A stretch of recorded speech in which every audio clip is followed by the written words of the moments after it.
Hey, I'm Mr. Why. Today, let's tackle why having a retirement fund and an emergency fund aren't just good ideas.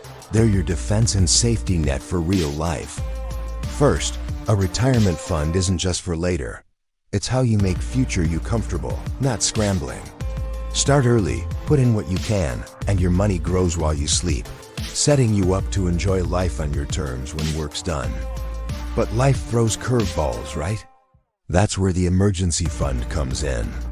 It's your stash for surprises, car repairs, a job loss, anything that catches you off guard. Even saving a little, aiming for $1,000 then working toward 3 to 6 months of expenses, keeps you from debt and gives you peace of mind. Skipping both? That's asking for stress or setbacks. But focusing on them, just starting, no matter how small, means you're ready for whatever comes, and you're building a real shot at a stress-free future. If this helped, hit subscribe and check my bio for more shortcut finance tips.